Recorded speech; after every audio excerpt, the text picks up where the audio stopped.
नमस्कार, मैं Govind Singh Yadav the dramatic art and design association की तरफ से आप सभी का स्वागत करता हूँ और आज हमारे बीच हैं डॉक्टर संयुक्ता थोराट जी, जिन्होंने art and Doon art academy से अपना 2 साल का कोर्स किया और उसके बाद अभी आप नागपुर यूनिवर्सिटी में प्रोफ़ेसर हैं, पढ़ा रहे हैं थिएटर को ही। तो आज हम मुलाकात करेंगे डॉक्टर संयुक्ता थोराट जी से और जानेंगे कि उनके जीवन में थिएटर का क्या इम्पोर्टेंस रहा है, वो कैसे थिएटर को लगातार करते रहे हैं। तो चलिए मिलते हैं संयुक्ता थोराट जी से और उनसे बातें करते हैं। नमस्कार। नमस्ते गोविंद जी, नमस्ते। नमस्कार। नमस्कार, कैसे हो आप? कैसे हैं आप? अरे बढ़िया। मैं भी बढ़िया, बहुत बढ़िया।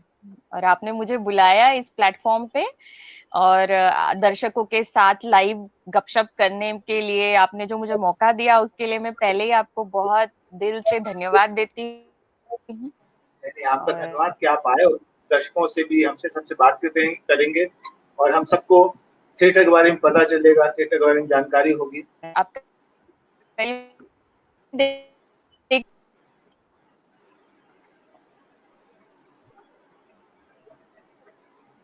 Hello, hello. मुझे लगता है कि सिग्नल की वजह से कुछ दिक्कतें आ रही है। तो अभी थोड़ी देर में डॉक्टर संयुक्ता थोराट जी आपके सामने होंगे। तब तक ये कि संयुक्ता जी ने बहुत समय नागपुर में थिएटर किया बचपन से, उसके बाद आपने भारतीय नाटक अकेडमी ज्वाइन की, वहाँ 2 साल का कोर्स किया और वहाँ से निकलने के बाद आपने नागपुर यूनिवर्सिटी में एज अ प्रोफेसर ज्वाइन किया और उसके बाद वो लगातार वहाँ पे पढ़ा रहे थे, बहुत सारे स्टूडेंट्स हैं। उन्होंने अपनी पीएचडी की थी इब्सन नाटकों के ऊपर। तो हम जब उनसे रूबरू होंगे तो ये सारी बातें करेंगे। उनका विचार क्या है, वो कैसे थिएटर करते हैं। हाँ, सिग्नल की शायद प्रॉब्लम हो गई थी। गोविंद जी, मेरे नेटवर्क में प्रॉब्लम है या क्या हो रहा है? चलो अभी वहीं प्रॉब्लम हो रही है क्योंकि मैं दर्शकों क्योंकि लाइव उसमें कहीं दिक्कत नहीं हो रही है को तो क्योंकि ये दिक्कत का सामना उनको। Okay okay okay okay. Net में कहीं प्रॉब्लम हो रही है शायद।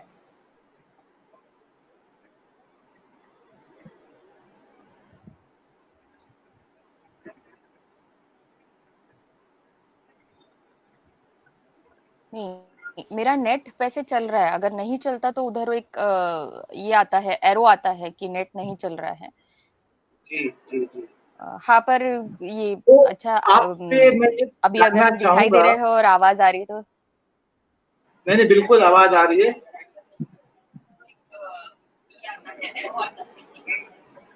नहीं नहीं, चल रहा है, चल रहा है। Hello, hello. हेलो हाँ, तो हेलो मैं हेलो ये जान हेलो। हाँ जी, आपने थिएटर की शुरुआत कैसे की? आप किस तरह से थिएटर से जुड़े? कहाँ से आपका थिएटर प्रारंभ हुआ?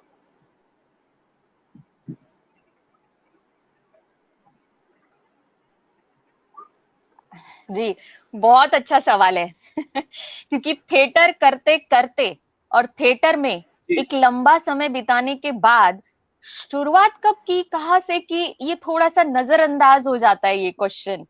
कई बार जब हम ग्रुप में बैठ के एक दूसरे से बात करते हैं तो इस गपशप को जरूर अपने गपशप में शामिल करते कि मैं कब आई थी थिएटर में और मैंने किसके साथ काम किया।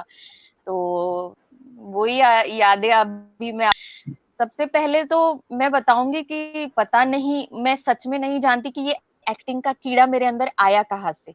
लेकिन मुझे इतना जी याद है कि जब मुझे समझ आई थी और स्कूल में जो सारे फंक्शन, तो उसमें मुझे पढ़ाई से ज्यादा वो जो गैदरिंग में डांस होते थे या नाटक होते थे, ये गैदरिंग से ही मैंने देखा ये कुछ तो भी डिफरेंट है, ये विधा, ये नाचना, ये कॉस्ट्यूम पहनना, ये मेकअप करना, नाचते समय हर हाव भाव को करना, ये कुछ अलग है और अंदर दिल को सुकून देता था। ऐसे ही स्कूलिंग होता गया और कॉलेज में आने के बाद मैं हर पिक्चर के हीरोइन की एक्टिंग करके दिखाया करती थी अपने बैचमेट्स के सामने, तो मैं वैसे ही फेमस हुई थी सबके सामने। और खासकर उस समय मैं श्रीदेवी को जरा ज्यादा ही पसंद करती थी, आज भी करती हूँ।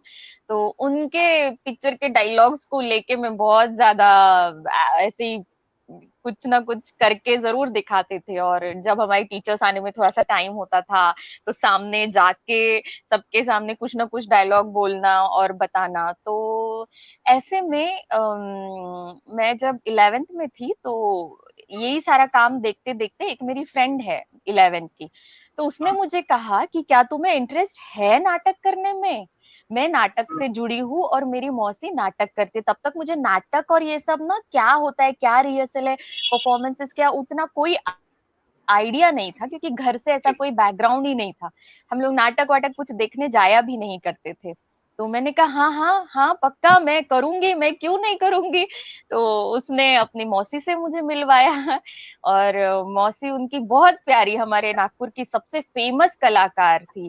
नागपुर के अगर कुछ लोग अगर यहाँ ज्वाइन हुए होंगे तो उन्हें मालूम होगा, उनका नाम विजया जगदळे। अब नहीं है वो, लेकिन उस समय की वो एकदम थिएटर की टॉप मोस्ट आर्टिस्ट थी वो। तो मैं बहुत भाग्यशाली हूँ कि पहली बार अगर मुझे नाटक में काम करने का मौका मिला तो उनके थ्रू मिला। और वो यहाँ पे रंजन दार्वेकर है, उनके ग्रुप में काम किया करती थी। तो मुझे इंट्रोड्यूस किया गया रंजन दार्वेकर के ग्रुप में। और उनके ग्रुप में जो मैंने पहला नाटक किया उसका नाम था आसमान महल। आसमान महल में मैंने छोटी सी भूमिका की थी, जिस भूमिका का नाम था सरली।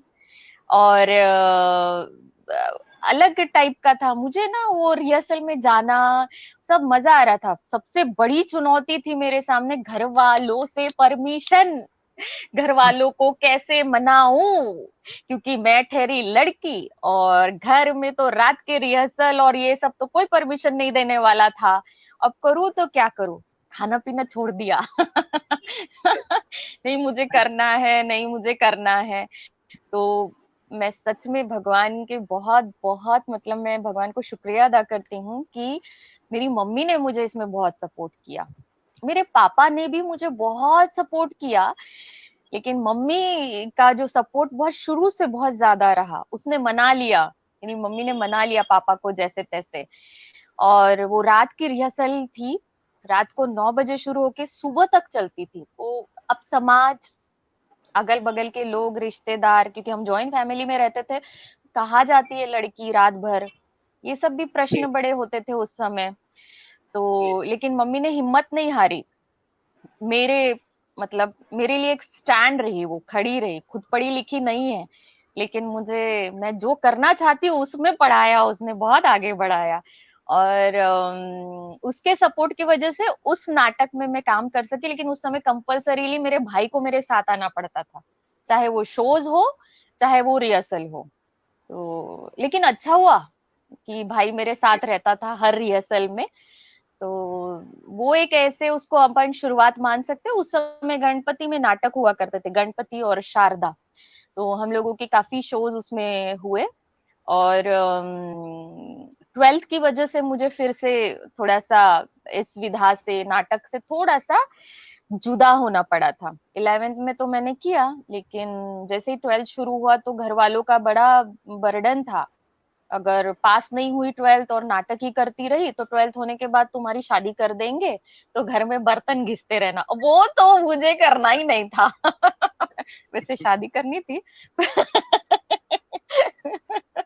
पर नाटक करना था, किसी भी परिस्थिति में नाटक जरूर करना था।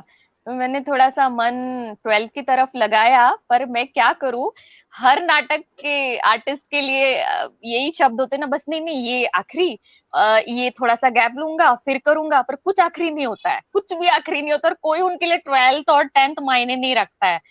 मुझे दिसंबर में एक ऑफर मिली नाटक की। राज्य नाट्य स्पर्धा में वो नाटक होने वाला था, हिंदी राज्य नाट्य स्पर्धा में। हिंदी नाटक में कदम रखना ये अपने आप में कितनी बड़ी बात है ना, नागपुर सिटी से। तो कैसे जाने देती ये मौका मैं।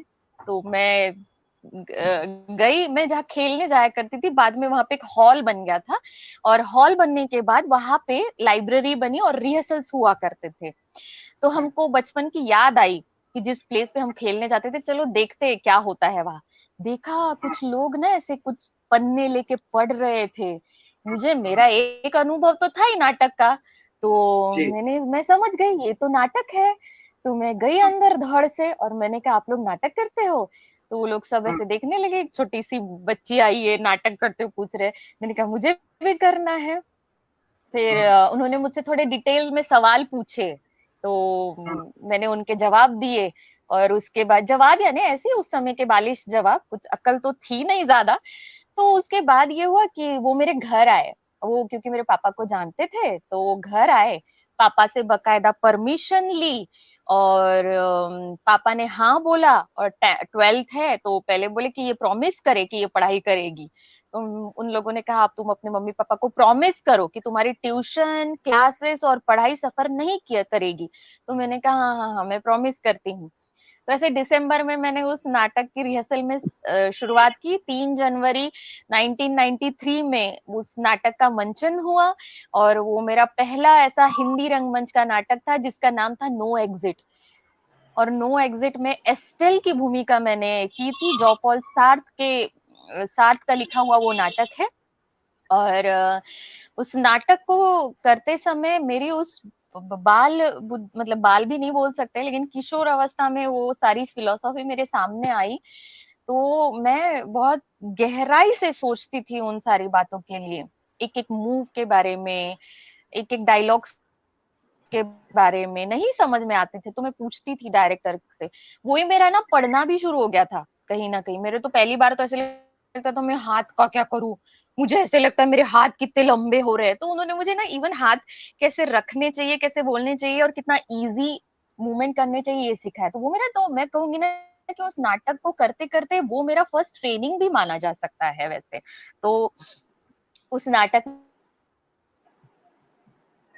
में मुझे अभिनय के लिए पुरस्कार की गई बोली नाटक करने, और इसको पुरस्कार भी मिल गया। तो लेकिन माँ को मेरे ऊपर विश्वास था, और ये सारी चीजें थोड़ा सा माँ को ना बूस्ट अप करती थी लोगों के सामने बात करने में, कि नहीं वो अच्छा कर रही है, उसमें उसको पहचान मिल रही है उससे।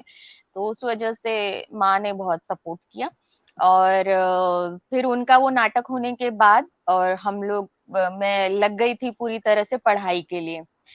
मेरी पढ़ाई हुई, मेरा रिजल्ट लगा। उस दौर पे कोई मुझे खास कुछ ये नहीं था, लेकिन हाँ मैं लोगों के जहन में थी, मैं लोगों की यादों में थी कि हाँ ये एक एक्ट्रेस है। तो हमारे नागपुर में एक बहुत बड़े डायरेक्टर है, अभी वो वर्धा में प्रोफेसर है, सतीश पावड़े, डॉक्टर सतीश पावड़े। उनका एक प्रकल्प था, प्रोजेक्ट था। मराठी रंगभूमि को 150 वर्ष पूरे हुए थे 1993 में। तो उन्होंने एक प्रोजेक्ट लिया था कि पूरे इतिहास को बताना और सारे नाटकों के थोड़े थोड़े अंश को भी दिखाना। तो उनको बहुत सारे आर्टिस्टों की जरूरत थी। तो उसमें उन्होंने मुझे बुलाया, और उसका नाम था मराठी नाट्य संसार। और वो हमने मुंबई में उसका शो किया था। तो वहीं से मेरे ना ट्रैवल की भी शुरुआत हुई। मैं तब फर्स्ट ईयर में आ गई थी, मैंने आर्ट्स लिया था। तो फिर मेरे को ऐसे लगा कि मेरे परसेंटेज अच्छे आए हैं, हिस्लॉप कॉलेज में मैंने एडमिशन ले लिया, और आर्ट्स भी ले लिया। तो अब मुझे घर वाले कोई मना करेंगे नहीं, और घर वालों ने मना किया भी नहीं उसके बाद। मराठी नाट्य संसार के हम लोग रिहर्सल करते समय नागपुर के दिग्गज कलाकारों के सानिध्य में मैं आई। सबका काम देखने लगी, सबके ऑनेस्टी काम के प्रति देखने लगी, सबके बारे में मुझे पता चला। पता है रिहर्सल करते करते दिमाग में ना सबके जीवन के बारे में जानना, सबके स्टाइल के बारे में जानना, ये एक रुचि अपने आप पनपने लगी थी तब। और बहुत कुछ उस मराठी नाट्य संसार ने इतना कुछ सिखा दिया। और उस समय पहली बार मैं नाटक के ट्रुप के साथ बाहर गई थी, और मेरे को माइग्रेन था तब, मुझे हमेशा सर में दर्द रहना, चक्कर आना। लेकिन ग्रुप के लोग इतने अच्छे थे, इतने अच्छे थे, बहुत सपोर्टिव थे। और मैं ग्रुप में सबसे छोटी थी, इसीलिए बहुत प्यार मिला सबका उस ग्रुप में, और सब लोगों ने बहुत ख्याल रखा। मुझे याद है हमारे राकेश खड़े भैया ना पेप्सी का इतना बड़ा पैकेट ले आते थे, क्योंकि हम लोग शायद तब 150 आर्टिस्ट थे उसमें, तो बहुत बड़ा ऐसे पेप्सी का पैकेट ले आते थे और बोलते थे ये संयुक्ता के लिए, और फिर सबको मैं बांट दिया करती थी, और कभी चॉकलेट्स वगैरह। तो बड़ा मजा आता था तब वो। इस तरीके से फिर वो जर्नी रुकी नहीं मेरी, मतलब ये लोग जानने लगे तो लोग पूछने भी लगे फिर नाटक में, इस नाटक में काम करोगी, उस नाटक में काम करोगी करके। उसके बाद जो एक अच्छा ब्रेक हम मानेंगे तो वो है कि उन्होंने, सतीश पावड़े ने एक नाटक लिया करने के लिए, जिसका जो बहुत फेमस है, आषाढ़ का एक दिन। उसको हम मराठी में कर रहे थे आषाढ़ातील एक दिवस। राज पाठक करके है, उन्होंने वो ट्रांसलेट किया था। तो उन्होंने मुझे बुलाया था प्रॉम्प्टिंग के लिए, क्योंकि मैं छोटी फर्स्ट ईयर में थी, तो उनको लगा कि तुम आओ, टच में रहो और काम फिर करते रहना धीरे धीरे। तो मैंने कहा हाँ। तो उसमें अंबिका और मल्लिका ये दोनों काम कर रहे थे, और मैं उनको प्रॉम्प्ट किया करती थी। कालिदास, ये सब उनके सबके डायलॉग मैं कोने में बैठ के, रिहर्सल हॉल में कोने में बैठ के, विंग्स में बैठ के प्रॉम्प्ट किया करती थी। फिर दिक्कत ऐसे आई कि जो अंबिका का रोल कर रही थी ना, उनका अब पॉसिबल नहीं था नाटक में काम करना। तो फिर क्या किया, अब क्या करे क्या करे क्या करे, सतीश पावड़े सर और सब एकदम असमंजस में आ गए। तो उन्होंने कहा कि संयुक्ता को बोलते हैं। अब सर, संयुक्ता तो बहुत छोटी है, ये रोल को समझेगी नहीं समझेगी। तो उन लोगों ने आपस में डिसाइड किया और बोले कि हम उसको ट्रेन करेंगे ना। तो प्रॉम्प्टिंग करते करते मुझे मल्लिका का रोल मिल गया, और जो मल्लिका का रोल कर रही थी वो गीता दीदी, वो अंबिका का रोल करने लगी। मैं सच बताती हूँ, वो यादें भाव विभोर कर देने वाली वो यादें हैं। मतलब जिस लड़की की किस्मत में आषाढ़ का एक दिन में मल्लिका का रोल करना लिखा हो, उसकी जिंदगी सफल हो गई है, मैं तो ये कहूंगी। और उसके हम लोगों के 5 शो भी हुए, और हर शो का किस्सा अपना एक अनोखा किस्सा रहा था। और तब बहुत ज्यादा पहचान मिली, पेपर में लिख के आता था।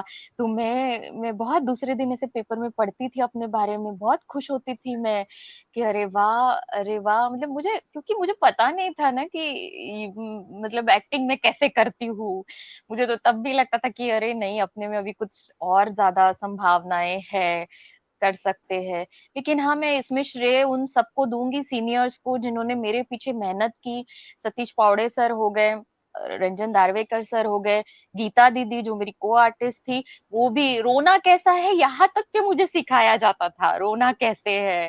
कुछ कुछ डायलॉग्स को उस दौर में समझने के लिए मेरी बुद्धि उतनी बड़ी नहीं थी। प्यार का अनुभव नहीं था कभी, प्यार का अनुभव था क्योंकि मैं नाटक के प्यार में पड़ी थी। नाटक ही मेरे लिए मेरा बॉयफ्रेंड था। मुझे, मेरे लिए वही था कि मैं ये नहीं कहूंगी कि प्यार का, मेरा तो फर्स्ट लास्ट लव मैं तो नाटक ही कहूंगी। और डांस का भी मुझे बहुत शौक है, मैं डांस भी बहुत अच्छा करती हूँ। तो इसीलिए सब कहते हैं कि डांस अच्छा करती ना, इसीलिए इसका एक्सप्रेशन बहुत अच्छा और बहुत एक्सप्रेसिव फेस है, ऐसा लोग कहते हैं। मैं आज पहली बार इतना ज्यादा अपने बारे में लोग क्या कहते हैं या अपनी नजर से आपके सामने बात कर रही हूँ, तो नहीं नहीं, अच्छा भी लग रहा है। वो सोचना भी जरूरी है ना कि हमने क्या क्या किया और कैसे किया। वो हम्म। याद करना भी जरूरी है, किन किन लोगों ने कैसे हम्म। कैसे हमें आगे बढ़ाया है।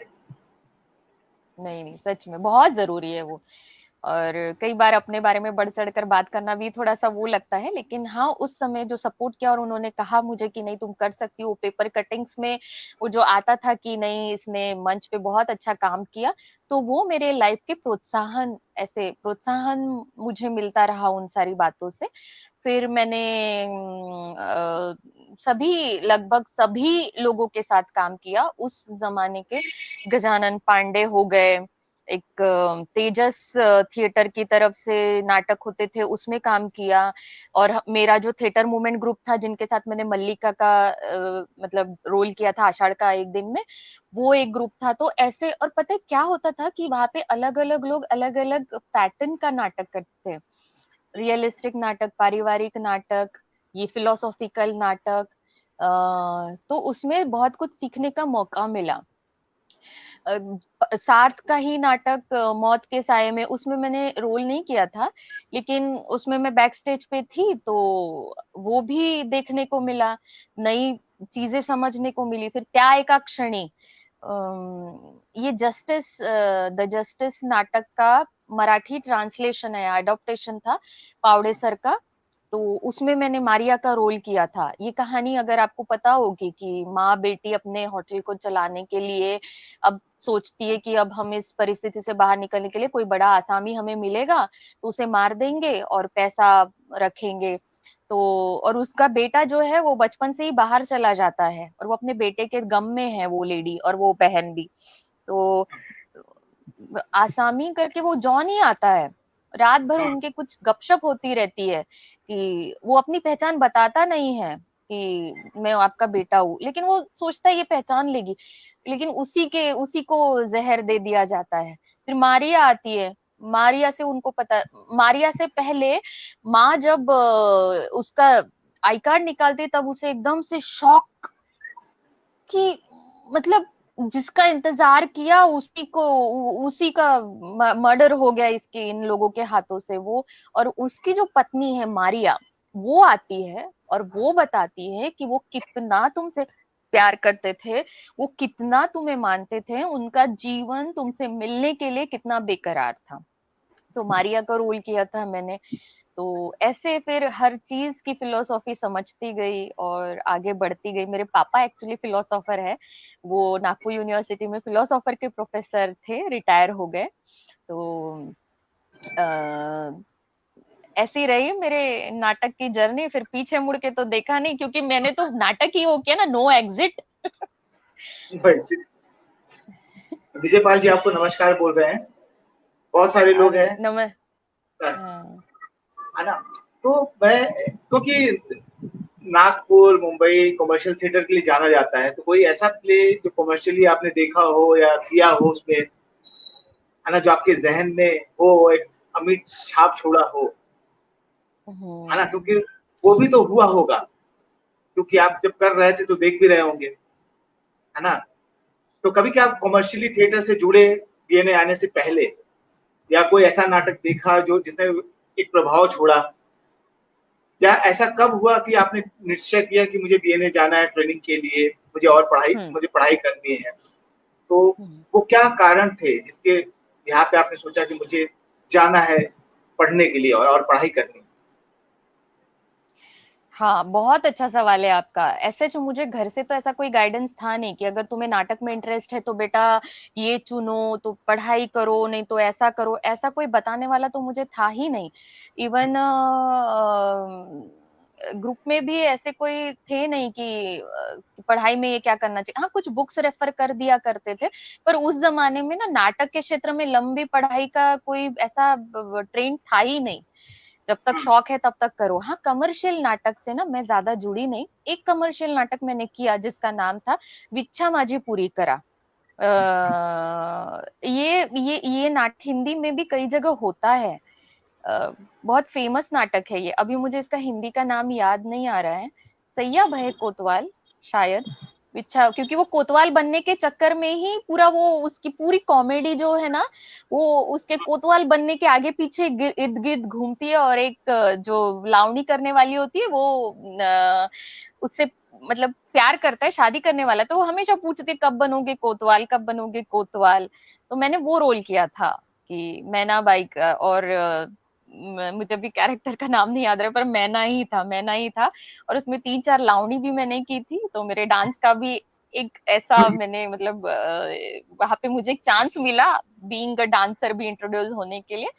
तो वो कमर्शियल नाटक मैंने किया। उसके मैंने कुछ 7-8 शो किए होंगे।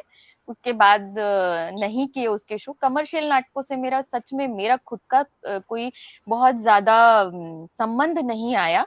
और मुंबई के नाटक आया करते थे तो कुछ खास नाटक हम जरूर देखने जाया करते थे, पर छाप छोड़े तो ऐसे सारे ही थे, क्योंकि कोई भी नाटक मतलब सब अपने आप में कुछ विशेष ही था। हर नाटक में देखो तो कुछ कुछ लेकर ही आप निकलते थे। लेकिन अगर बहुत ज्यादा अगर हम कहेंगे छाप छोड़ा, तो ये कमर्शियल में नहीं है, लेकिन एक महोत्सव था। उस महोत्सव में नादिरा बब्बर जी का डायरेक्ट किया हुआ प्ले आया था हिंदी में, दिल ही तो है। तो हाँ, तो वो नाटक ने बहुत छाप छोड़ा। उस नाटक की जो एक्ट्रेस है मुझे आज भी याद है, मैं बहुत प्रभावित हुई थी उसके अभिनय से। मैं उसकी नकल करके दिखाया करती थी हमारे ग्रुप में। हमने सबने जाके देखा, थिएटर मूवमेंट ग्रुप ने, उस नाटक को। और दूसरे दिन मैंने हूबहू डायलॉग पूरे के पूरे उसकी तरह करके दिखाए। तो सब बोले बाप रे, इसको भी इतने जल्दी याद हो जाता है सब। मतलब वो हीरोइन से क्योंकि मैं प्रभावित हुई, वो स्क्रिप्ट भी बहुत अच्छा था एक्चुअली।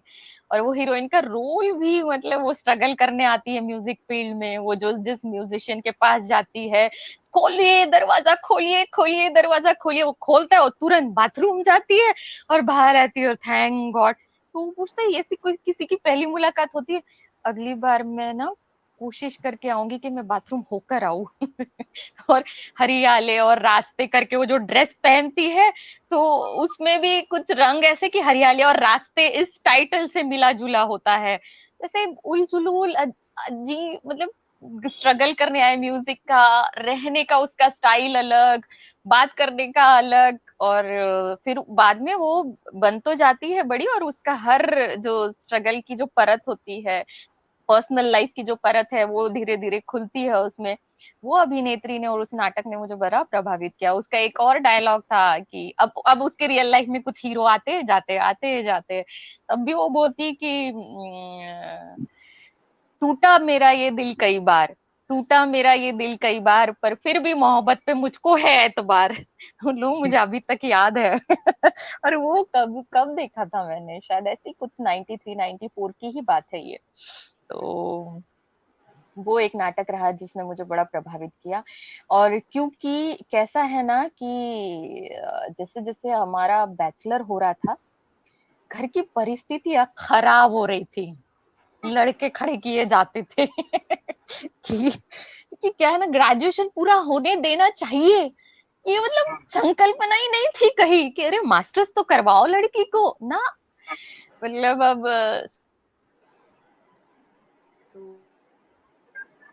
ना, हाँ, आ रही है, आवाज आ रही है, आवाज आ रही है।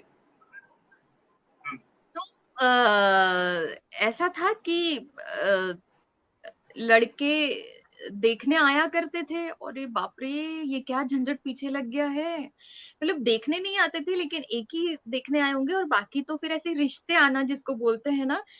कहा ये क्या झंझट लग गया है पीछे। मैं बहुत रोती थी अपने सहेलियों के पास जाके, मैंने कहा कुछ भी हो जाए, ये नहीं करना है, कुछ भी हो जाए, ये नहीं करना है, मतलब ऐसे ही नहीं कर देनी है शादी। तो अब करे क्या? तो फिर शुरुआत की ये सर्च करना पढ़ाई के बारे में। तो एक कुछ बातें होती है ना जीवन में कि जिसको हमको पोंछ देनी पड़ती है। तो एक दौर ऐसा आया था कि थोड़ा सा टोटली बंद करना पड़ा था मुझे 1 साल के लिए। लेकिन उस 1 साल के बाद मैं वापस से खड़ी हुई, वापस से मैंने काम किया। और जब मैंने वापस शुरुआत की ना, तब मैंने लहरों के राजहंस में काम किया। तब मैं एकांकिका स्पर्धा में, तब मैं फुल फ्लेज एक साथ में 5-5 नाटकों की प्रैक्टिस करना, हर एक ग्रुप के साथ काम करना, सुबह से लेकर रात तक रिहर्सल्स में रहना। वो दौर भी बहुत अच्छा था नागपुर का, नाटक के लिए तो खैर बहुत खूबसूरत टाइम था वो उस समय का। तो ऐसे मैं करती रही, तो किसी ने मुझे बताया कि यहाँ मास्टर ऑफ फाइन आर्ट्स है। मास्टर ऑफ फाइन आर्ट्स के बारे में मुझे 11 से ही पता था, क्योंकि मेरे जो थिएटर मूवमेंट ग्रुप के लोग हैं, वो लोग उनमें से कुछ लोग मास्टर्स डिग्री कर रहे थे, तो प्रैक्टिकल के लिए देखने के लिए हमको ले जाया करते थे। तो मास्टर है वहां मुझे पहले से मालूम था, पर मुझे लगता था मेरे माँ बाप कहाँ करने देंगे, मुझे तो डॉक्टर बनाएंगे या टीचर बनाएंगे, बीएड करने के लिए लगाएंगे। पर ठीक है, मैंने पहले से ही साइंस नहीं लिया था, तो डॉक्टर वाला तो गया ही, सपना बगल में ही रह गया। अब एटलीस्ट बैचलर करो, बीएड करो और टीचर बनो, ऐसा तो था ही सपना कि अपने पैरों पे खड़ी रहो। तो इसलिए मुझे मास्टर्स तक करने मिलेगा मुझे पता नहीं था। लेकिन बाद में मैंने सोचा और मैंने कहा कि मुझे करना है। तो एक ही कहा गया कि करो तो फिर ईमानदारी से करो, अच्छे से करो, क्योंकि वो समय तक समझ आ गई थी कि अब तुम्हें खुद सेटल होना है। तुम्हें, अगर तुमने कहा है कि तुम्हें अपने बारे में सोचना है, तो तुम्हें अब अपने बारे में सोचना है। वो ये वो दौर शुरू हो गया था, थोड़ी मैच्योरिटी बढ़ गई थी, चंचलता जीवन से थोड़ी गायब हो गई थी। अब अपने बारे में सोचना है, अपने बारे में करना है। तो जैसे तैसे बैचलर कंप्लीट होने के बाद मास्टर्स में एडमिशन ली। मैं कहा वो नॉर्मल सोशोलॉजी, लिटरेचर, हिस्ट्री ये सब में नहीं है इंटरेस्ट, मुझे करने दो बैचलर, मुझे अच्छा लगता है, मुझे करने दो मास्टर ऑफ फाइन आर्ट्स, मुझे अच्छा लगता है नाटक में काम करना। तो हाँ कह दिया सबने, और मैंने मास्टर ऑफ फाइन आर्ट्स में एडमिशन ले ली। तो वो पहले साल में मुझे नेशनल स्कूल ऑफ ड्रामा इसके बारे में पता चला, और ये भी पता चला बहुत टफ होता है और इतना आसान नहीं है। तो मैंने कहा कि चलो कोशिश करने में क्या हर्ज है, कोशिश करके देखते हैं। तो कोशिश की हमने, और उस कोशिश में ही हमको बीएनए के बारे में पता चला। बबीता पांडे आपकी एनएसडी की सीनियर है, तो बीएनए की भी वो सीनियर है उन्होंने हमारे। मुझे उस समय बताया। जी बीएनए की भी सीनियर है हमारी। हाँ, बीएनए की भी सीनियर है, राइट राइट, हम दोनों की सीनियर है वो। तो बबीता पांडे जी ने बताया मुझे, और मैंने उनको अपना पूरा एक फाइल था उनको दे दिया, और मैं नागपुर आ गई, वो लखनऊ गई, उन्होंने मेरा फॉर्म वगैरह भरा, और इंटरव्यू वाले दिन मुझे बुलाया गया, और मैं जैसे तैसे पहुंची। वो भी एक बहुत भयानक किस्सा था, बाप रे, कल आना है ऐसा पीपी नंबर पे फोन आया था रात को, कि पीपी नंबर से बोल रहे हैं कि आपका कॉल आ रहा है। तो हम गए, 5 मिनट में फिर से कॉल आया, कहा कि कल इंटरव्यू है, मतलब अभी रात को निकलना है आपको। तो कैसी रही वो जर्नी? बहुत रोचक रही, बहुत यादगार, और बहुत कुछ सिखाने वाली, बहुत हिम्मत देने वाली वो जर्नी रही। उम, यही कारण रहा कि मुझे लगा कि मैं हमेशा अपने माँ बाप का सर ऊंचा रखूं, उन्हें कभी ये महसूस ना होने दूं कि उन्होंने मुझे नाटक में आने दिया। ये बात रिश्तेदारों के सामने कभी उनको लगे कि हमने गलती की ये डिसीजन लेके। तो इसीलिए मैंने सारा रुख पढ़ाई की तरफ बढ़ा दिया, क्योंकि मेरे पापा 18-18 घंटा पढ़ते हैं घर में। अभी अभी रिटायर होने के बाद, और रिटायर होने के भी बाद 10 साल हो गए उनको, 10-12 साल हो गए हैं। नहीं, रिटायर होने के बाद उनको 13 साल हो गए हैं। तो अब उनका पढ़ाई का कम हो गया, क्योंकि मैंने बोला कि बस करो, अब मत पढ़ो इतना ज्यादा, लेकिन उनको बहुत पढ़ाई की आदत है। तो उनको देख के ना मुझे भी लगा कि नहीं ठीक है, विषय अगर वो लोग हमारे अपने मन का चुनने के लिए कह रहे हैं, तो पढ़ाई उनके स्टाइल से करना है। मतलब वो जितना पढ़ते थे उतना पढ़ना है, लेकिन उतना नहीं, परफॉर्मेंस करते करते पूरा बुक्स लेके पढ़ने की थोड़ी ना उतना टाइम मिलता है। और मैं तो थी टोटल परफॉर्मर। पर ठीक है, थोड़ा बहुत पढ़ लिया था मैंने, वो थोड़ा बहुत जो पढ़ लिया था, थोड़ी बहुत जो जानकारी थी, उसके ऊपर बीएनए किया, और बीएनए में भी बहुत सारी चीजें पता चली। नए नए प्ले राइट्स के बारे में पता चला, वेस्टर्न और इंडियन थिएटर, उसमें समानता, उसका अंतर, कैसे वेस्टर्न नाटक को हमारे इंडिया में अडॉप्ट किया गया। और एक दौर था कि मराठी में तो कई जगह पे देखने को मिलता है कि अरे ये नाटक उस राइटर से, उस नाटक से प्रभावित है। मतलब हेनरिक इब्सन का नाटक जो है उसका ट्रांसलेशन कुलवधू नववधू करके मतलब कब से हो रखा है। मतलब हमारे यहाँ तो वेस्टर्न के ड्रामा ने कदम रख ही दिया था। इवन आचार्य अत्रे ने घरा बाहेर, ये इब्सन के अडोल्स हाउस पर ही आधारित नाटक उन्होंने लिखा था। इवन अजब न्याय वर्तुळाचा जो नाटक है, वो ब्रेक्ट के नाटक से प्रभावित होके हमारे रंगभूमि पर आया था। तो ऐसा फिर मुझे पता चलने लग गया था जब मैंने आसमान महल नाटक किया, और जब मैं बीएनए में गई, और उस समय मैंने लोअर डेप्थ नाटक पढ़ा, मतलब उसका हिंदी वर्जन। तो पता चला अरे आसमान महल और ये तो सेम नाटक है, बस उसको इंडियन इसमें अडॉप्ट कर लिया गया था। एक क्वेश्चन आता है जहन में आपकी बातों से कि कमर्शियल थिएटर और मुंबई की तरफ ना जाके आपने एनएसडी और बीएनए के बारे में सोचा, क्यों? कि मतलब आप ऑलरेडी कमर्शियल थिएटर में थे, आपके बगल में बॉम्बे था, है ना? बॉम्बे आदमी का सपना होता है कि मुंबई जाए, वहाँ एक्टर बने, बड़ा एक्टर बने। तो आपने दोनों चीज ना सोच के एनएसडी के बारे में और बीएनए के बारे में सोचा, क्यों? इसके लिए जिम्मेदार ना मेरी एक रिश्तेदार है।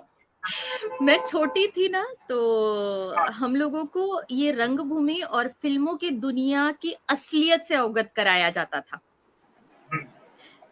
घर पे मेरे पापा को सख्त कहा गया था कि बेटी अगर हाथ से जाने ना पाए तो उसे मुंबई मुंबई मत भेजो, वो सिर्फ माया नगरी है, और फिर वहां लड़कियों के क्या हाल होते हैं ये हमको और आपको अच्छे से पता है, जो कि हमें नहीं पता था।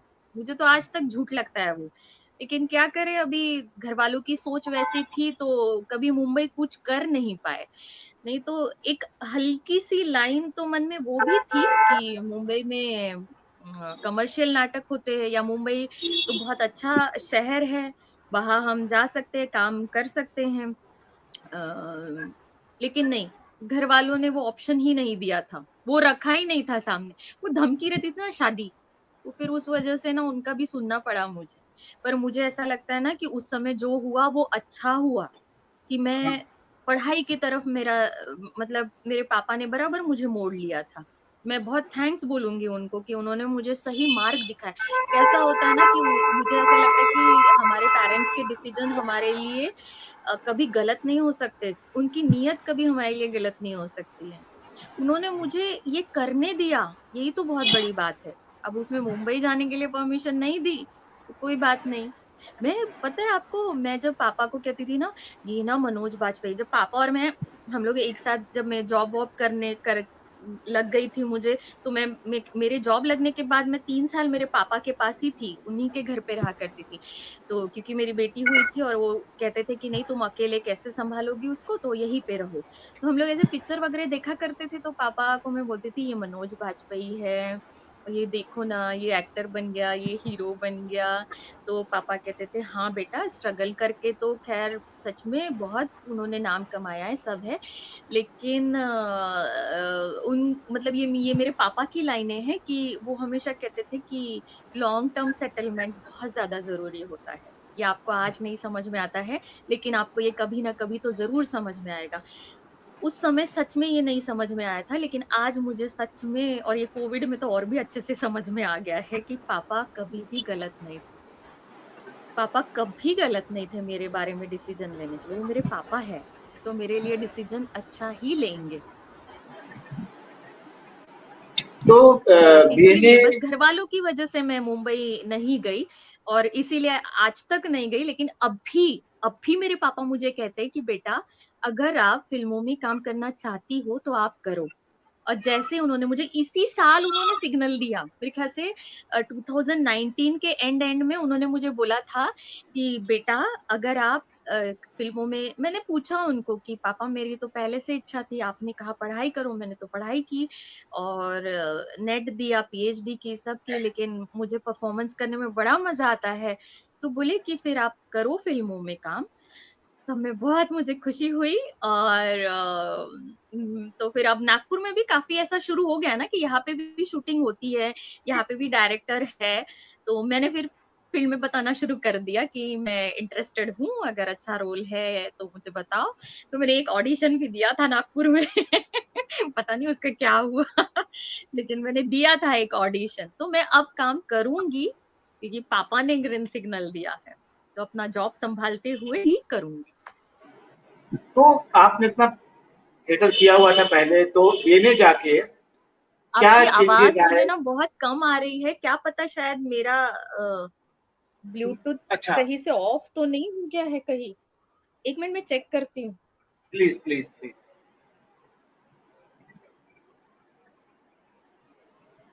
ऑन है।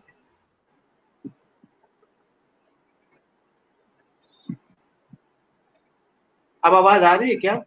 Hello, hello. अब आवाज आ रही है? अब आवाज आ रही है क्या? थोड़ी कम आवाज आ आ रही रही है है पर मेरी? आ रही है। अच्छा, बोलिए। नहीं, मेरा ये क्वेश्चन था कि फिर इतना सारा थिएटर करने के बाद जब आप बीएनए गए, तो ट्रेनिंग ने आपके अंदर क्या बदलाव लाया? क्या बदलाव आपने महसूस किया ट्रेनिंग के बाद? उस ट्रेनिंग से क्या चेंजेस आए बीएनए ने बीएनए? मुझे हर जगह एडजस्ट करना सिखाया, जो एक कलाकार के लिए बहुत जरूरी है। हर जगह के खान पान को आत्मसात करना सिखाया, वो हर कलाकार के लिए बहुत जरूरी है। क्योंकि आपको, आपने जो चुना है ना जो क्षेत्र, वो आसान नहीं है। आप 20 साल की उम्र में, 25 साल की उम्र में रात रात जाग कर काम कर रहे हो। आप 40 की उम्र में आने तक आपकी एनर्जी क्या रहेगी? तो उस समय आपको हर वातावरण से, हर व्यक्ति के साथ एडजस्ट, क्योंकि जो मैं बीएनए में गई, मैं अकेली मराठी, बाकी अलग अलग भाषा के लोग, अब हम लोग गाड़ी में बैठते थे तो एक बिहारी लोग जो थे वो बोलते थे गाड़ी खोलो, मैं डर जाती थी। मैं सोचती थी कि अभी तो हम लोगों को रविंद्रालय जाना है, फिर ये गाड़ी खोलने को बोल रहे हैं, मतलब गाड़ी खोल के फिर हम जाएंगे कैसे। अब उनका कहना रहता था कि गाड़ी शुरू करो। तो ये जो है ना भाषा का अंतर, और ये तो कौन, अच्छा टोन सबके हिंदी के अलग अलग, कोई कहाँ से, कोई कहाँ से, कोई कहाँ से, तो क्या कहना चाह रहा है ये समझने में दिक्कतें आती थी। लेकिन वहां पे अब हर चीज को मतलब एक अलग नजरे से देखने को मिला। जो कहते हैं ना, ऐसे वर्ल्ड वाइड दृष्टिकोण जो है थिएटर में, एक अपना एक सीमित है ना नागपुर और नागपुर का थिएटर, अब यहाँ पे था कि भारत के थिएटर के बारे में चीजें पता चल रही है, नौटंकी के बारे में पता चला, अलग अलग जगह क्या हो रहा है मेरे साथ, बिहार के लोग, पहाड़ के लोग, तो पहाड़ कैसा होता है मैंने तो अपनी लाइफ में उस समय जाके देखा। पहाड़, उसकी बोली भाषा अलग, उसका कल्चर अलग, खान पान अलग, क्योंकि वहां ठंड ज्यादा होती है तो उनके खाने पीने की चीजें गर्म ज्यादा होती है, जो हमने यहाँ पे कभी नहीं खाई होगी, वो वैसी दालें, या ये चाय हम भी बनाते हैं और चाय उधर भी बनती है, लेकिन हमारे यहाँ की चाय उधर की चाय, ये कितना अंतर है ना। तो ये सारी चीजें बड़ी आंखें खोल कर दिख रही थी, और मैं बहुत अच्छे से उसको जान पा रही थी कि क्या सारी चीजें हैं इस दुनिया में, वो मुझे धीरे धीरे पता चल रही थी। तो काफी सच में बहुत बदलाव है, पढ़ने की आदत लगी। चेखव को बहुत ज्यादा पढ़ा मैंने उस समय, लेकिन अभी पूछना मत, याद नहीं आ रहा है। नहीं नहीं नहीं, तो मतलब देखो से मतलब कल्चरल तो बहुत जुड़ते हैं एक दूसरे के साथ, बातें होती हैं, लेकिन वहाँ जो पढ़ाई है वो भी कितना योगदान देती है। जैसे कि क्या, जब आप नागपुर में थिएटर कर रहे थे तो क्या आपने नाट्यशास्त्र के बारे में पढ़ा था या जाना था, या ये ने जाके उसके बारे में और जानकारी मिली, उसके बारे में पता चला कि कैसे होते हैं? नागपुर में जब मैं थिएटर में काम कर रही थी तब तो नाट्य शास्त्र का उल्लेख नहीं आया, क्योंकि उन डायरेक्टर्स के साथ काम करते समय शायद कभी वैसे जरूरत नहीं पड़ी। लेकिन जब मैं master of fine arts first year में थी तब नाट्य शास्त्र के बारे में और ग्रीक थिएटर के बारे में, इन दोनों के बारे में शुरुआत हमको फर्स्ट पेपर में, फर्स्ट ईयर में ही था, तभी मुझे पता चला। और बीएनए में आके उसकी डिटेलिंग पता चले। मतलब नाट्य शास्त्र ग्रंथ है, उसके इतने अध्याय है, और इस अध्याय में ये है, और लेकिन प्रेक्षागृह लक्षणम, वो 3 प्रकार के प्रेक्षागृह है, उसके भी 3 अलग अलग माप है, और उस माप की वजह से उनके नाम है कि ज्येष्ठ, कनिष्ठ, मध्यम, और विकृष्ट, चतुरस्थ और त्रयस्थ तो है ही, लेकिन उसके भी 3 जो है, ज्येष्ठ, कनिष्ठ और मध्यम। तो ये सारी चीजें और डिटेल, और वो ज्येष्ठ कैसे है अपने मेजरमेंट की वजह से, और सबसे ज्यादा प्रचलित कौन सा है तो मध्यम। तो ये सारी चीजें, नवरस, हालांकि भरत मुनि के नाट्य शास्त्र में तो 8 रस की ही बात की है, चर्चा की है। और भाव और रस ये कैसे है, नमक की तरह है, मतलब उनको अलग नहीं कर सकते मिलाने के बाद। भले उनका हम लोग पढ़ाई अलग अलग जरूर करते हैं, रस के बारे में डिटेल पढ़ लेते हैं, श्रृंगार रस का रंग कौन सा है, देवता कौन सा है, श्रृंगार रस में कौन से नाटक आते हैं, तो वो श्रृंगार रस पर आधारित, वैसे करुण रस, तो ठीक है डिटेलिंग पता चले, तो ये बहुत अच्छी बात रही। और सौंदर्य शास्त्र, उसके बारे में पता चला। एक सर थे, वो क्लास लेने आए थे, तो उन्होंने, तुमको याद होगा, आपको भी याद होगा गोविंद जी, कि उन्होंने पूछा था क्लास में कि क्या मायने है सुंदरता के आपके, तो हम लोगों में से कुछ लोगों ने जवाब दिए थे, तो उसमें मैंने कहा था शाम, वो एक सुंदर होती है।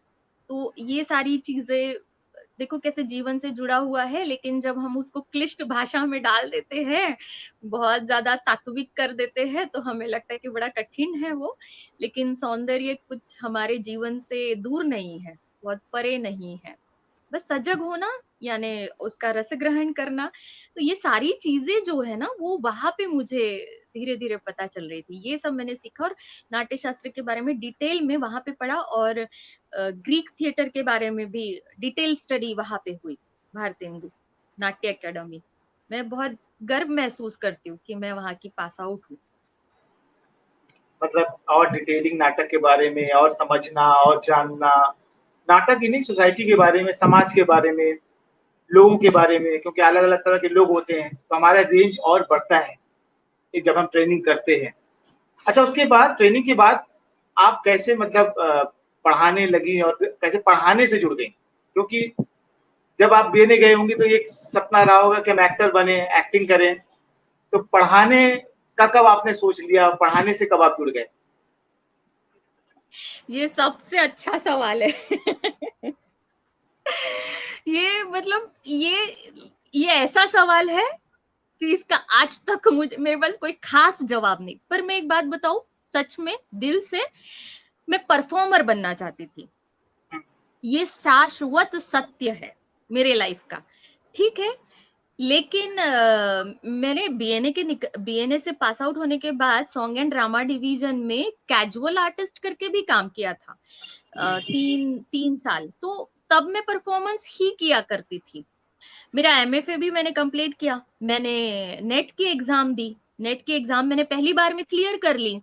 अब मैंने नेट की एग्जाम क्लियर कर ली तो वहां पे पोस्ट निकली, मैंने अप्लाई कर दिया और मेरा जॉब लग गया। मतलब ये सारा हुआ 2003 से लेके, तो मैं 2004 में दिसंबर में मैं ज्वाइन हो गई नागपुर यूनिवर्सिटी में।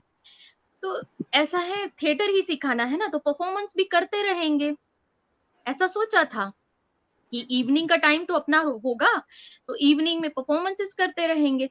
लेकिन नहीं, पहले 5-6 साल परफॉर्मेंस का ऐसा कुछ योग नहीं बना, क्योंकि जब मैं वापस आई तो नागपुर की रंगभूमि सूनी हो चुकी थी। वो जो सारे सीनियर्स थे वो सीनियर थे, ज्यादा सीनियर हो गए थे। गतिविधियां थोड़ी धीमी हो गई थी। मतलब यहाँ तक कि ये हो गया था कि महाराष्ट्र राज्य नाट्य स्पर्धा में एंट्रीज भी बहुत कम होने लग गई थी। तो वो एक अलग दौर शुरू हो गया था इस जगह का, जब मैं वापस आई तब तक। तो थोड़ी असमंजस में थी मैं, और मेरा तो था, अब मैं स्टूडेंट, मेरे को ड्रामा के स्टूडेंट मिले, मुझे उनको पढ़ाना था, इम्प्रोवाइजेशंस करवाने थे, उनको थ्योरी पढ़ानी थी। तो उस समय मैं एक अपने आप को समझती थी कि मुझे टीचर का रोल मिला है। और हमारे यहाँ होता है ना, हम हमेशा कहते हैं अवार्ड विनिंग रोल दो यार।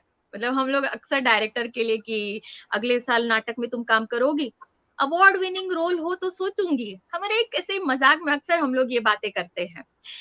तो मैं हमेशा सोचती थी कि मुझे रोल मिला, अवार्ड विनिंग रोल मिला है, दैट इज द थिएटर की टीचर।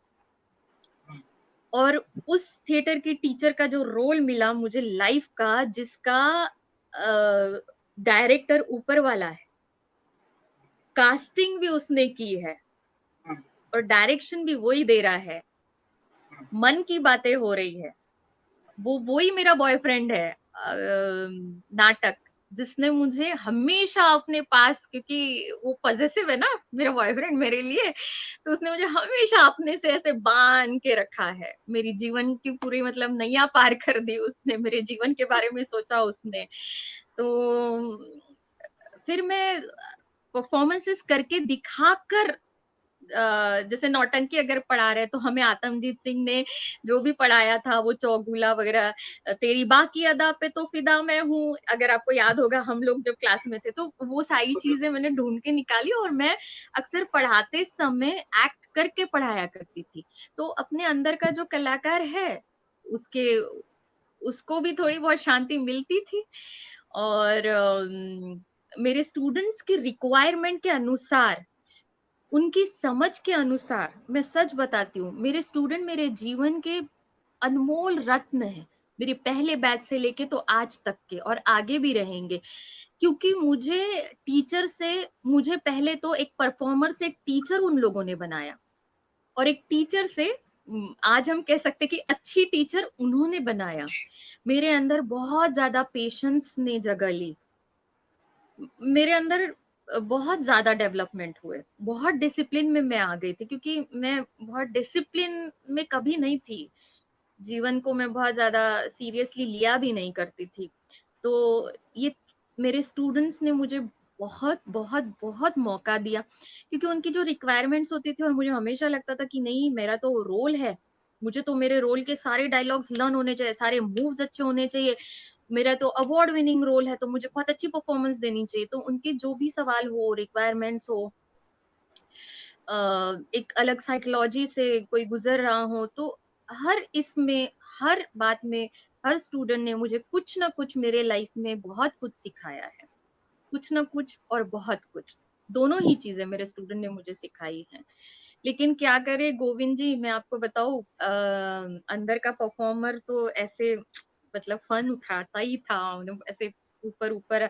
लेकिन उस समय ना काठ पदर करके एक नाटक किया था हमने, तो उस नाटक में एक छोटा सा रोल करने का मौका मिला था, तो मैंने गवाया नहीं, वो 2006 में मैंने कर लिया था। फिर उसके बाद कड़ा या लागल्या जीवा, इस नाटक के लिए मुझे डायरेक्टर ने बुलाया, रोल दिया, बड़ा रोल था वो, और उसका हमने कामगार कल्याण जो स्पर्धा होती है उसमें प्रयोग किया। वो दोनों ही, कड़ा या लागल्या जीवा और काठपदर, ये दोनों मैंने कामगार के स्पर्धा में किया था। तो एक नाटक मैंने 2006 में किया, एक नाटक मैंने 2008 में किया। उसके बाद मैंने अपना एक सोलो तैयार किया, आपको पता ही है वो सोलो, आप करते हो उसको, वो चिट्ठी जो भेजी नहीं गई, हमारी बैचमेट श्वेता के जरिए वो सोलो मेरे तरफ आया था। तो उसने मुझे लेकर उस दौरान बीएनए में, जब क्योंकि उसका डायरेक्शन था मेरा एक्टिंग, तो श्वेता ने उस कहानी को करने का, वो मतलब वो कथा कविता जो है उसको करने का सोचा था और मुझे कास्ट भी किया था। तो इसलिए उसने मुझे उसकी कॉपी दी, और किस्मत से वो कॉपी आज तक मेरे पास है, अभी बहुत जर्जर हो गई, उसको बाद हमने उसको टाइप करके अच्छे से प्रिजर्व करके रखा हुआ है, अच्छे से रखा है। वो याद आया मुझे, 2009 से मैंने उसको ले लिया। फिर हमारे यहाँ रिफ्रेशर ओरिएंटेशन कोर्सेस होते हैं, उस रिफ्रेशर और ओरिएंटेशन कोर्सेस में मैं उसका सोलो करती थी। पहले पहले मैंने उसमें एक एक आर्टिस्ट को लिया था माँ करके, और वो एक्सप्रेशंस दिया करती थी। फिर बाद में मुझे हर बार तो आर्टिस्ट नहीं मिल रहा है, तो इसलिए फिर मैंने बाद में उसको सोलो करना शुरू किया। फिर क्या हुआ कि कई लोगों के पास टाइमिंग, कॉन्फ्रेंसेस में अगर मैं इसका शो करती थी तो टाइमिंग की मर्यादा थी, मैंने उसको एडिट भी किया। तो एडिट करके उसको ऐसा बनाया कि उसको मैं कहीं कॉन्फ्रेंसेस में 7 मिनट में भी करती हूँ। और अगर आप सोलो परफॉर्मेंस दो, जैसे एचसीसी के प्रोग्राम में मैंने किया था उसको, तो तब मैंने 35 मिनट्स का किया था। तो ऐसे मैंने पूरा याद कर लिया है, और जैसे जैसे जिस जिस मंच की जरूरत है उस हिसाब से मैं पहले पूछती हूँ कि कितना टाइम दे रहे हो आप मुझे, तो उस हिसाब से उसको, लेकिन लोगों ने उसको बहुत पसंद किया है नहीं, उस अगर आपको परफॉर्मेंस को। याद है, अगर आप उसको मुझे जब उसका भी मैं कुछ वो पार्ट, परफॉर्मेंस करती थी तो अगर आपको याद है, मुझे अगर ऐसे कुछ लगता है पार्ट। कि मेरा ना ब्लूटूथ कनेक्शन निकल ही गया है। मैं हेडफोन लगा लेती हूँ। जी जी जी जी।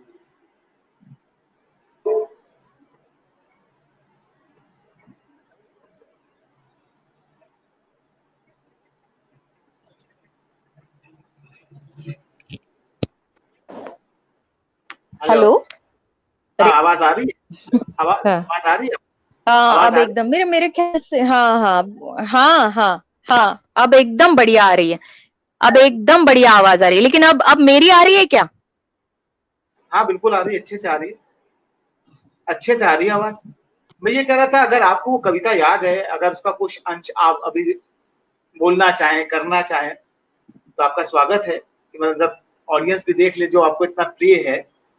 तो जरूर, अगर आपको कुछ चीजें उसमें से सुनाया तो अच्छा लगेगा लोगों को। ठीक है।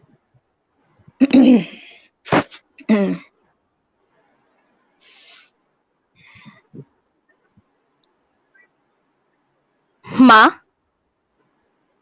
तुम कैसी हो? मेरी प्यारी बिल्ली खुंचू कैसी है? अब वो रात को किसके पास सोती है? देखना, दोपहर को वो अली साहब के बंगले में ना चली जाए।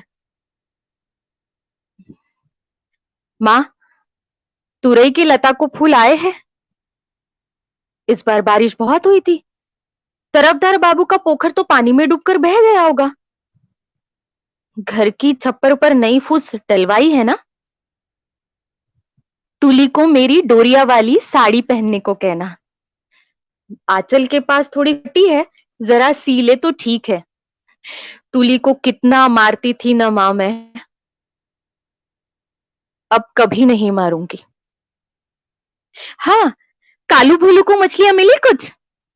याद है, भादों के महीने में सावन गरजते ही कोही मछलियां तालाब के किनारे पे चली आती थी। तब कालू भोलू और मैं कोही मछलियां लाते थे। याद है, अली साहब के बगीचे का वो नारियल? नहीं माँ, मैं चुरा कर नहीं लाई थी, जमीन पे पड़ा था, किसी ने देखा नहीं।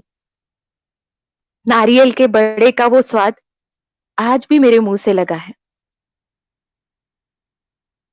मैं अली साहब के बगीचे में नहीं गई उसके बाद। एक बार बापू ने मुझे और मिजान को अली साहब के बगीचे में देख लिया। फिर तो लकड़ी से इतनी पिटाई की। माँ, इसमें इसमें मेरा क्या दोष भला? कोई अगर मुझसे प्यार करे तो मैं क्या मैं क्या मना कर सकती हूँ? उसके बाद मैं कभी अली साहब के बगीचे में नहीं गई। अब मैं किसी के भी बगीचे में नहीं जाती, उस दाग को याद करते हुए।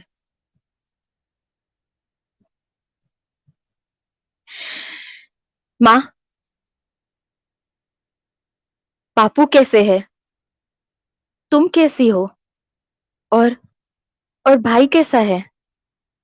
मुझे मुझे तुम सब लोगों की बहुत याद आती है। क्या तुली को अब भी अब भी भूतों से डर लगता है? उस दिन जब आधी रात को पोखर के किनारे लगे हुए केले के पेड़ के बहू को हम देखने गए थे, तब से उसे मूर्छना की बीमारी लग गई है। भैया ने तो उस पेड़ को ही काट डाला है। मुझे मुझे आज भी रात को उस केले के पेड़ के बहू को देखने की इच्छा होती है। माँ, माँ, भैया को नौकरी मिली? वो नकुड़ बाबू कह रहे थे ना कि बहरामपुर ले जाएंगे, तो बात बनी कुछ? भैया से कहना कि मैं उससे नाराज नहीं हूं। गुस्सा मन में रखने से मनुष्य को तकलीफ होती है। मेरे मन में कोई क्षोभ नहीं है। मैं यहाँ आराम से हूँ। मैं रोज 2 वक्त खाना खाती हूँ। दोनों वक्त मेरे खाने में मिठाई भी होती है। गोश्त का टुकड़ा मुंह में डालते ही मुझे तूली की और कालू भोलू की याद आती है।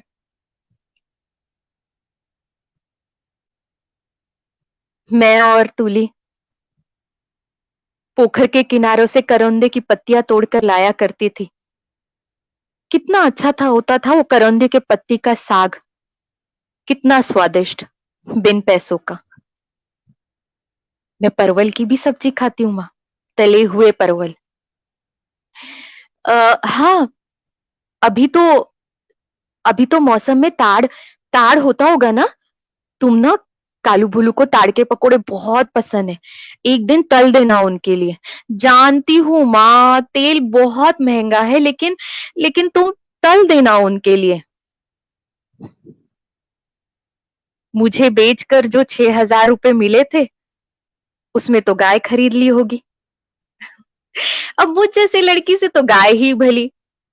गाय के बछड़ा होता है तो कितनी खुशी होती है घर में, और लड़की पैदा हो जाए तो कितनी मुसीबत। उसे खिलाओ रे, पिलाओ रे, बड़ा करो रे, संजू मीजान हलबू के पंजों से बचाओ रे, उसका विवाह करो। मैं क्या समझती नहीं है सब? सब समझती हूँ मैं, और ये भी जानती हूँ कि मुझे क्यों बेच दिया। माँ, तुम उन पैसों से घर ठीक कर लेना, कालू भुलू को स्कूल में भेजना, तुली को बड़े डॉक्टर की दवा पिलाना, और अपने लिए एक साड़ी खरीद लेना, और बापू के लिए धोती। बापू कैसे है? मुझे मुझे बापू की बहुत याद आती है माँ। माँ, जानती हूँ एक बार क्या हुआ था? आसमान में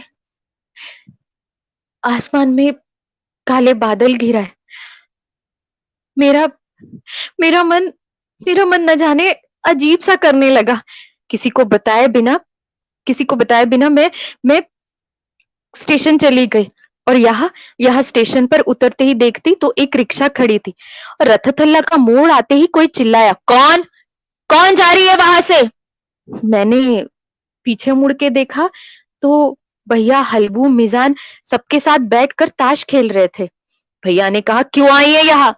मैंने कहा, भैया भैया मैं लौट कर नहीं आई हूँ, रहने भी नहीं आई हूँ, मैं बस एक बार माँ से मिलना चाहती हूँ, मैं ये कुछ रुपए लाई हूँ। भैया ने भैया ने मेरे मुंह पे कस के तमाचा मार दिया। मेरे मेरे कमाए हुए रुपए गंदे और मुझे बेचकर जो रुपए मिले वो अच्छे। भैया ने वो पैसे नहीं लिए, पर हल्बू ने वो मुझसे छीन लिए। उनमें से एक लड़का, माँ, जिसे मैं नहीं जानती, वो कहने लगा, अरे ये तो बाजारू औरत है।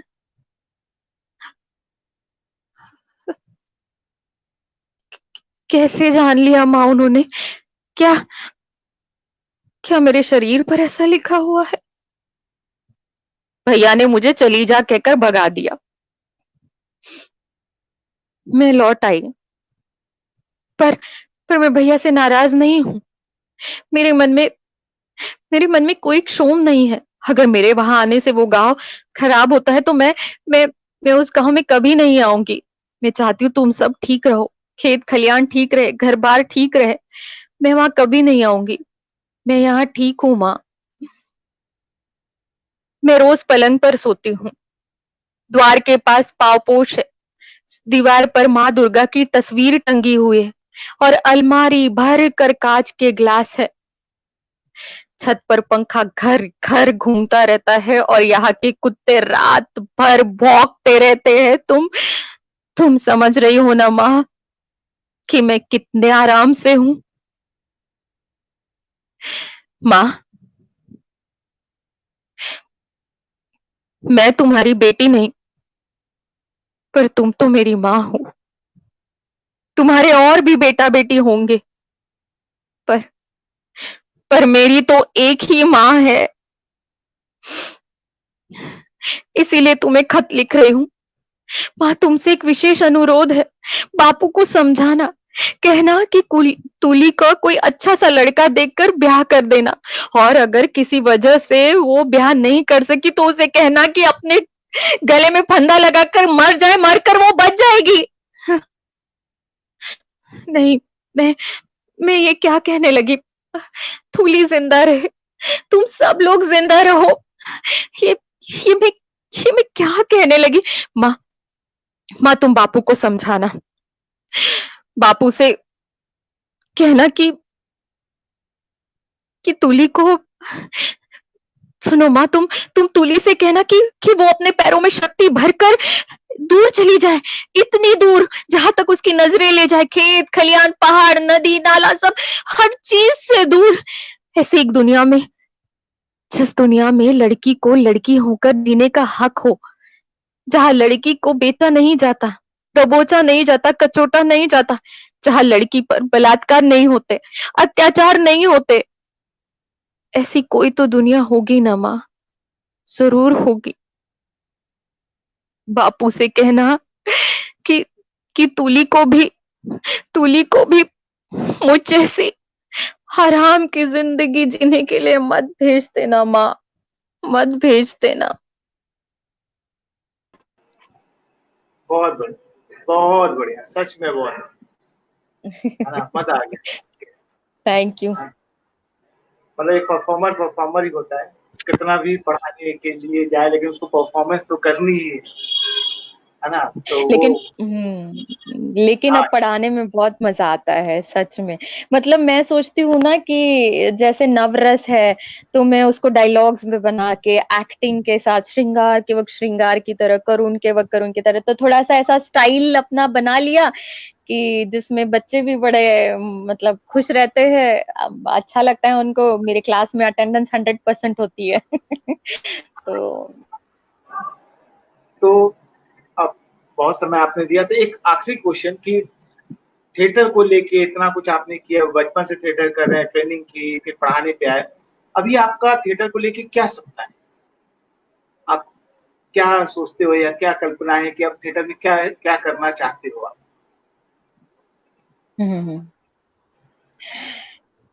थिएटर की गतिविधियां नागपुर में पहले की तरह जोर शोर से शुरू हो जाए, एक जोर पकड़े, बहुत सारे ऑडियंस आए, टिकट लेकर आए, ऐसा मेरा सपना है। मतलब एक जमाना था, अभी तो हम बांट देते हैं, अभी तो हम उनको सिर्फ ऐसे ही बुलाते हैं और टिकट्स बांटते हैं, गेस्ट करके बुलाते हैं।